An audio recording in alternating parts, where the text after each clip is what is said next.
Pojok kiri tak? Pojok kiri.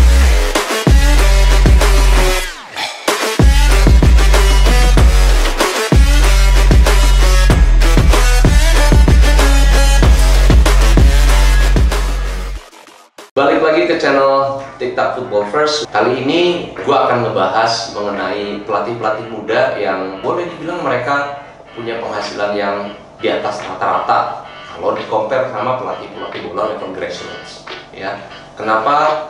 Karena menurut gue, kebetulan gue yang membawahi mereka.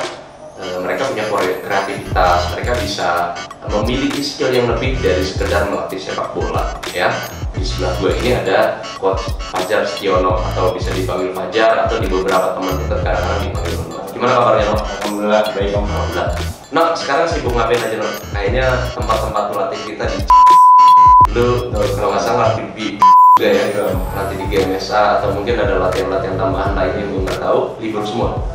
Berhubung dengan adanya wabah ini, jadi semua aktivitas yang berkerumun diliburkan termasuk latihan sepak bola. Oke.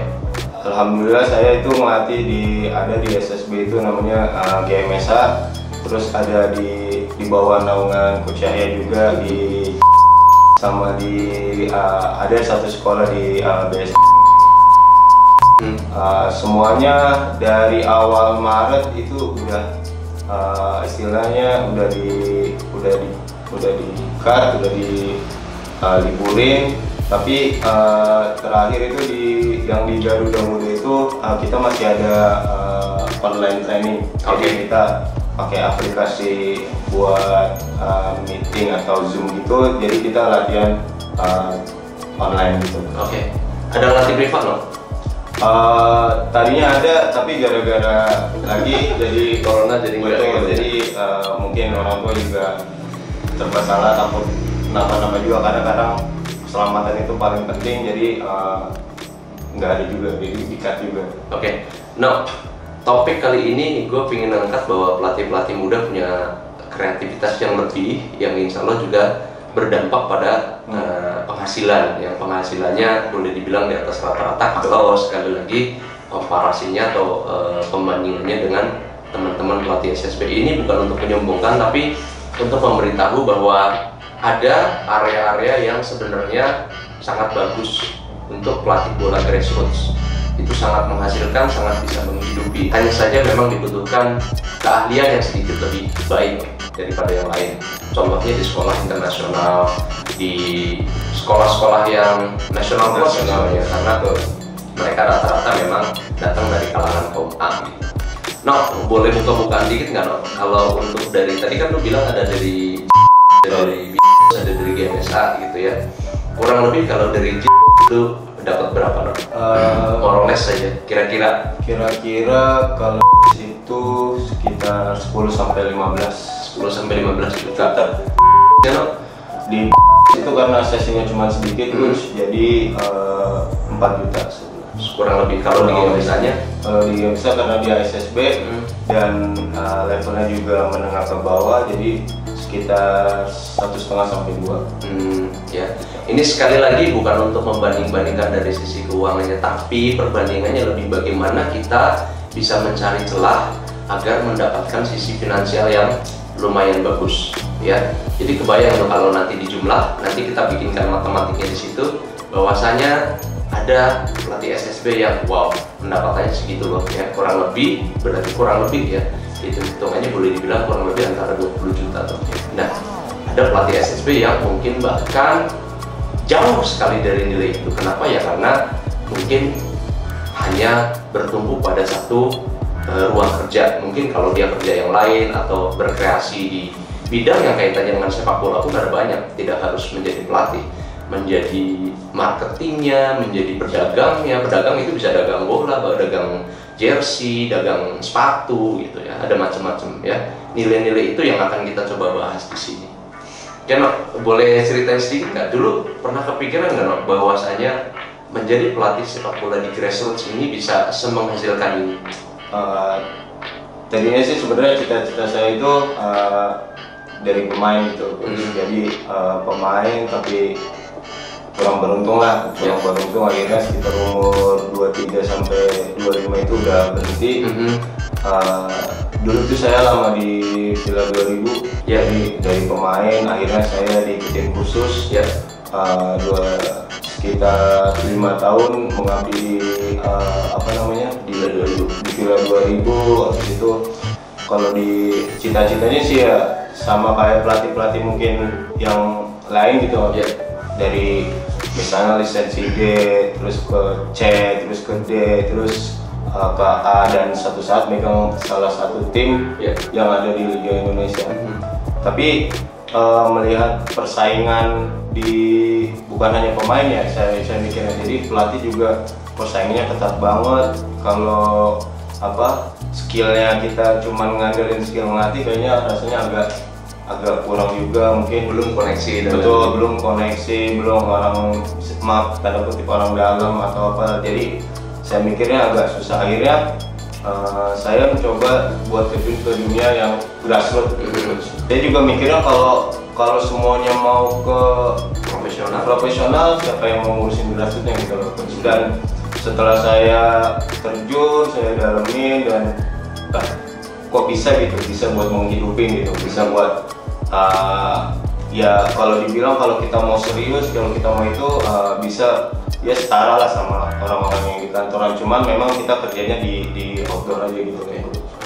Ya, tapi di sekolah atau kalau di SMP mungkin enggak ya, atau misalnya kayak sekarang ada jeda di mana-mana kita harus stop, harus tidak bekerja gitu. Termasuk di sekolah ada masa libur yang pelatih-pelatih kayak kita tuh nggak dapat bayaran ketika sekolah itu libur gitu, karena kita dibayar itu per sesi, jumlah sesinya berapa. Kalau sekolah lagi libur itu ya nggak ada.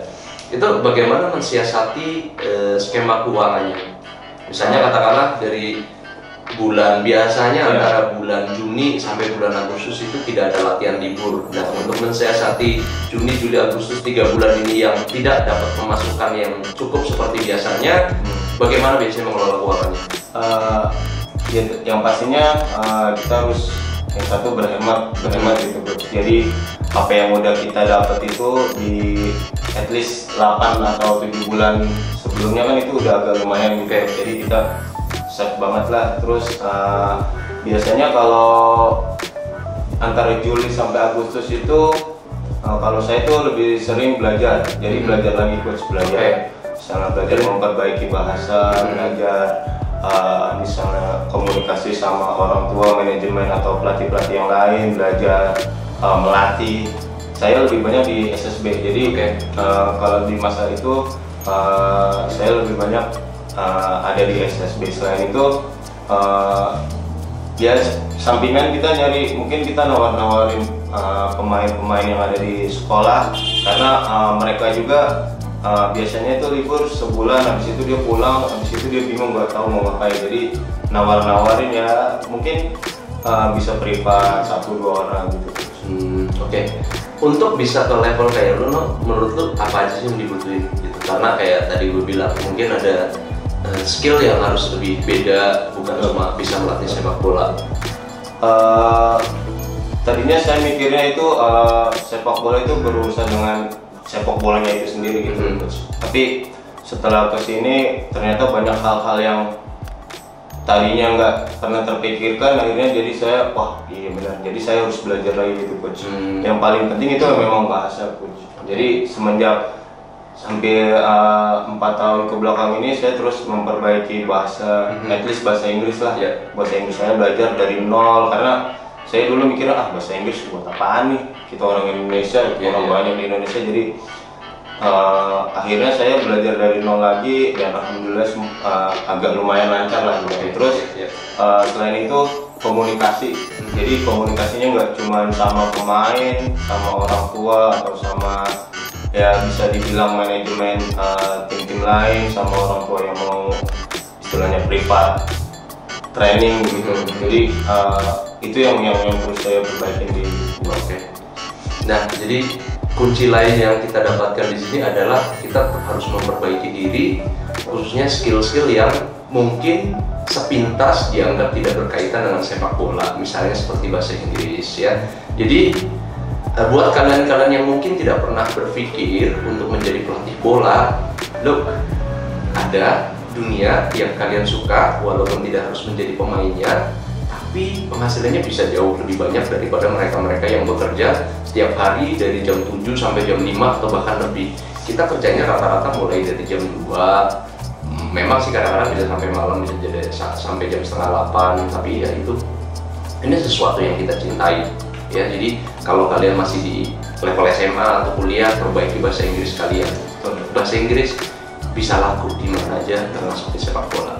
No, thank you banget No yang udah hadir di sini, udah ngobrol-ngobrol. Insya Allah nanti kita bikinkan kontennya ini dengan lebih baik, bisa dipersembahkan ke teman-teman pelatih atau mereka-mereka yang mungkin sampai sekarang tidak pernah berpikir, tapi kalau memang kalian punya cinta sepak bola, tidak harus menjadi pemain bolanya. Ada banyak yang bisa dikerjakan dari sepak bola. Ya, saya Coach Yahya, Fajar dari TikTok Football First.